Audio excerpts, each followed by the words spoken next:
sejumlah kader-kader PSI yang menjadi bagian di dalamnya dengan gaji yang dinilai cukup fantastis, di kisaran angka 20-50 juta.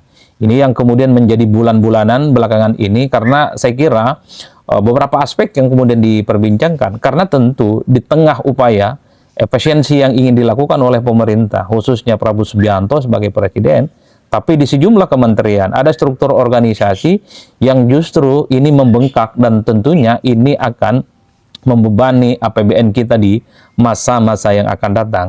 Berbagai kalangan sudah mulai merespon ya. Misalnya politisi Golkar, Pak Firman Subagio mengatakan ini tentu layak untuk dijelaskan kepada publik ya. Soal masuknya sejumlah kader PSI dalam struktur Volunet Sing 2030 itu didasarkan atas apa?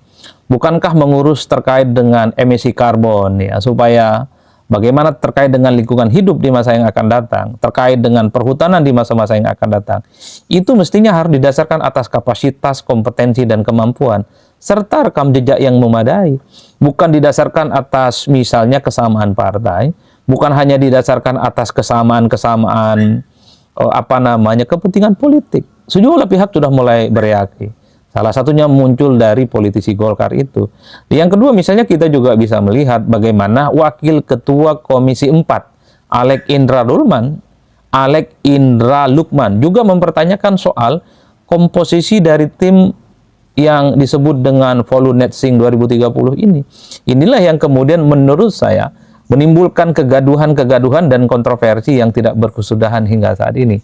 Wajar kalau kemudian kita melihat di netizen, di pembicaraan-penjaraan di media sosial, Menteri Perhutanan Pak Roger Juli Antoni termasuk PSI adalah pihak-pihak yang paling banyak di-mention, paling banyak dibully, dan bahkan kemudian dikata-katai dengan bahasa-bahasa yang cukup sarkastik. Inilah yang kemudian menurut saya ada sesuatu yang paradoks. Satu sisi pemerintah sedang ingin melakukan efisiensi, tapi pada saat yang bersamaan kita melihat bagaimana struktur Volunet Sing 2030 ini justru membengkakkan anggaran dengan adanya rekrutmen anggota-anggota baru. Nah, yang kedua yang paling kontroversial adalah tentu karena dimasukkannya sejumlah kader-kader PSI yang mungkin kapasitas, kompetensi, dan rekam jejaknya yang terkait dengan emisi karbon ini juga tidak pernah terdeteksi dengan baik. Ini yang disebut dengan asas meritokrasi, asas profesionalisme itu ditiadakan. Wajar kalau kemudian hal-hal yang sifatnya kontroversial sampai hari ini diperguncingkan. Termasuk juga yang ketiga, soal membengkaknya anggaran. Ini adalah 3 variabel yang per hari ini justru membuat bagaimana Menteri Perhutanan Pak Raja Juli, yang juga notabene-nya adalah Sekjen PSI, menjadi sasaran yang kemudian dibuat bagaimana di pembicaraan media sosial itu babak belur. Nah, yang agak sedikit menurut saya cukup agak sedikit kontroversial lainnya adalah ketika Pak Raja Juli itu mengatakan bahwa persoalan Volunet Sing itu anggarannya tidak menggunakan APBN. Ini justru menimbulkan kecurigaan baru. Karena publik tahu kok bahwa semua pengelolaan keuangan yang terkait dengan kementerian ataupun lembaga itu bersumber dari APBN.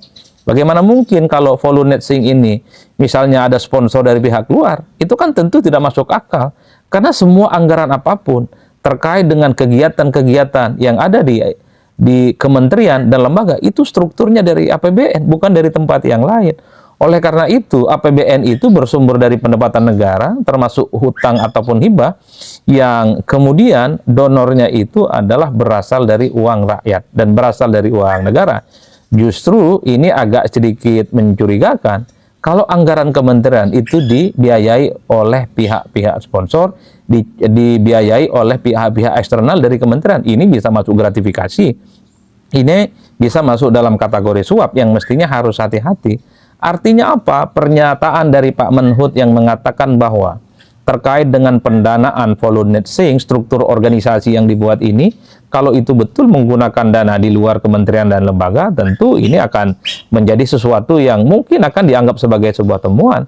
Karena publik tahunya segala sesuatu yang terkait dengan kegiatan yang dilakukan oleh kementerian, yang dibuat oleh kementerian lembaga, itu semuanya bersumber dari APBN dan tidak boleh dan bahkan haram hukumnya, misalnya menggunakan dana-dana dari pihak luar.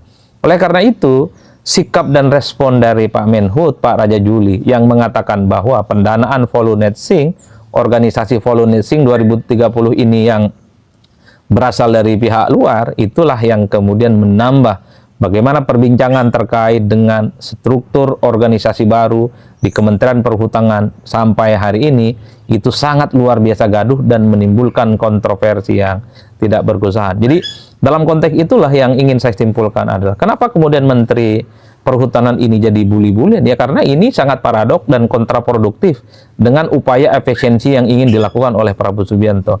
Yang kedua, publik kan juga tahu bahwa PSI itu adalah partai politik yang sejak awal dakwah politiknya adalah melawan nepotisme dan politik dinasti. Tapi kita juga tahu bahwa dengan memasukkan kader-kader PSI yang ada dalam struktur Volunetsing ini kan secara otomatis bisa disebut sebagai nepotisme karena ada orang-orang yang kemudian terafiliasi satu partai yang kemudian menjadi alasan utama untuk menjadi bagian struktur organisasi di dalamnya. Kemudian tentu yang ketiga adalah asas meritokrasi. Kita harus akui bahwa rekrutmen pejabat publik di negara kita, rekrutmen pejabat-pejabat yang kemudian menjadi bagian dari pekerja pemerintah mestinya harus didasarkan atas profesionalisme, harus didasarkan atas kompetensi, bukan hanya karena didasarkan atas kedekatan, bukan hanya karena didasarkan atas misalnya kedekatan satu partai ataupun karena dia memiliki ikatan emosional.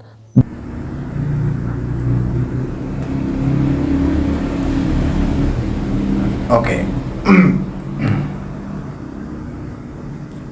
Oke, halo teman-teman, kembali lagi bersama saya di channel ini. Salam NKRI harga mati.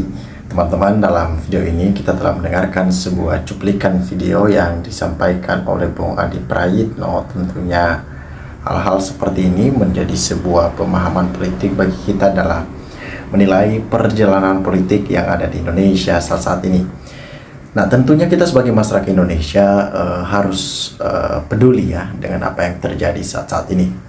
Berbicara mengenai partai politik, yaitu tertuju kepada satu partai yang memang akhir-akhir ini sangat menuai kontroversi, yaitu Partai Solidaritas Indonesia atau PSI, yang dipimpin oleh anak Presiden Joko Widodo, yaitu Kaisang, dan tentunya dengan berbagai macam tindakan-tindakan yang diambil oleh PSI kerap kali membuat masyarakat mempertanyakan bagaimana loyalitas partai ini dengan mewujudkan mimpi-mimpi masyarakat ya menjadi sebuah wadah yang baik.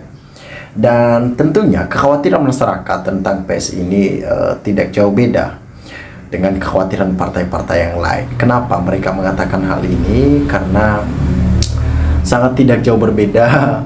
PSI ini sama juga dengan partai-partai yang lain. Artinya saat-saat ini Partai Solidaritas Indonesia yang dibuat oleh beberapa pegiat-pegiat aktivis ya, tentunya itu bertujuan untuk menjadi sebuah wadah yang baik. Nah, mari kita membacakan beberapa komentar-komentar masyarakat, bagaimana masyarakat Indonesia menanggapi hal ini, apakah dengan tepat ataupun tidak. Selama Prabowo masih nempel terus sama Mulyono, jangan pernah berharap korupsi dan demokrasi akan membaik. Makin gelap negara ini, hancurlah sesuatu yang tidak dipegang ahlinya. Ya, partai anak-anak muda, idealis yang selalu lantang teriakan perampasan aset koruptor, anti diskriminasi, anti KKN, dan anak muda berintegritas. Itu dulu. Setelah melihat si cuan-cuan dan aroma pisang, langsung idealismenya jatuh sejatuh-jatuhnya. Inilah sulit mempertahankan sesuatu yang baik ya, sesuatu yang memang diinginkan oleh masyarakat. Itu sangat sulit untuk mempertahankan hal sedemikian. Dan inilah yang dialami oleh Partai Solidaritas Indonesia. Mereka sulit mempertahankan hal itu. Dulu waktu berseberangan, Prabowo dihajar nggak karuan. Sekarang diajak masuk kabinet malah jadi beban Prabowo.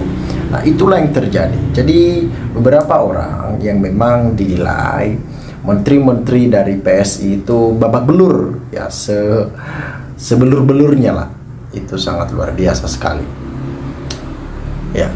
Gimana ini? Yang terhormat Bapak Presiden Prabowo, jangan omong-omong aja.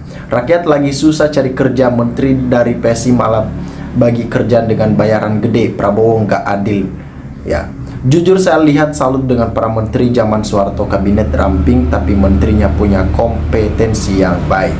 Memang sangat sulit orang-orang untuk berdiri tegak kepada masyarakat ya. Itu sangat sulit. Dan sangat minim juga kita menemukan orang-orang yang memang jujur ya, orang-orang yang benar-benar pro kepada masyarakat. Itu sangat sulit untuk kita menemukan hal-hal seperti itu. Ya. Zaman Pak Harto tidak ada pejabat pemerintah yang tidak profesional sesuai jabatannya. Ya, kebanyakan menteri-menteri Prabowo itu karena duduk di kursi menteri hanya karena balas budi. Ya, harusnya bukan karena itu, tetapi karena kualitas ya mumpuni, mereka layak di sana. Kalau informasi ini benar, maka raja harus mawas diri dari lebih mengutamakan kepentingan negara daripada kepentingan partainya sendiri. Itu harus dikritis, jangan biarkan negara ini diurus oleh orang-orang yang tidak punya kompetensi di bidang yang dipercayakan. Bagaimana ini para mahasiswa generasi penerus ahli waris bangsa dan negara, bergeraklah terus menyuarakan hal-hal seperti ini. Capek deh bicara tingkah laku para pejabat di negeri Konoha ini. Rasanya uang rakyat dibuang pesta pora untuk memenuhi semua kebutuhan diri sendiri, keluarga, kelompok, dan para cecunguk-cecunguknya. Semoga Tuhan memberi azab pada pejabat-pejabat yang menzolimi rakyat Indonesia ini. Teman-teman, sahabat-sahabat dari Lensa Netizen, dimanapun Anda berada, silahkan berikan tanggapan teman-teman di dalam kolom komentar ini, sehingga kita dapat bertukar pikiran antar satu dengan yang lain lewat kolom komentar ini. Terima kasih teman-teman. NKRI harga mati.